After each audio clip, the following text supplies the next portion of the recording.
Для Ермухамета Ертызбаева это первый визит у Брестскую область на посаде посла Казахстана у Беларуси. Кіраўнік дыпламатычнай миссии зараз знайоміцца з рэгіёнам. Характарызуючы стан эканамічных адносін паміж Брестской областью и Казахстаном, старшыня Брестскага аблвыканкама Анатоль Лис адначасова адзначыў станоўчыя тэндэнцыі, ёсць значны рост у знешнегандлёвым абароце и вялікі патэнцыял, які належыць выкарыстаць. Торговля неплохими темпами идет. Вместе с тем, с учетом участия Республики Беларусь и Республики Казахстан в целом ряде интеграционных образований, полагаю, что потенциал, конечно, нашего сотрудничества может быть гораздо выше.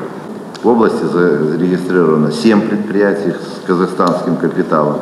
Ну, это мы считаем, что может быть значительно их и больше, так как в Брестской области имеют значительные возможности для более широкого привлечения инвестиций.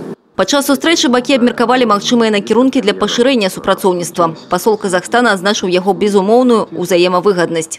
Казахстан для Беларуси – это супервыгодный партнер, потому что вы поставляете в Казахстан все, начиная с носков, обуви, заканчивая крупной промышленной техникой. Наличие в большом количестве у нас нефти, газа, цветных металлов – все никак не дает возможность сделать серьезную трансформацию в экономику с тем, чтобы мы, как белорусы, тоже могли производить такую продукцию и поставлять ее на другие рынки.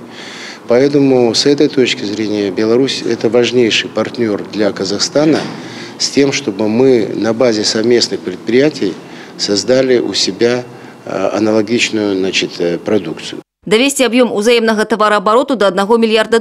Такую задачу перед двумя державами поставили падчас сустрэчы их лидеры. Президенты Беларуси и Казахстана. Прадметна аб яе практычным выкананні прадстаўнікі дзвюх краін будуць гаварыць напрыканцы лістапада ў Брэсце. На пасяджэнні міжурадавай камісіі па эканамічным супрацоўніцтве. Ну а пакуль посол Казахстана працягвае знаёмства з рэгіёнам. У праграме візіты на прамысловыя прадпрыемствы і гісторыка-культурныя аб'екты. Першым адрасам, які дыпламат наведаў, была Брэсцкая крэпасць.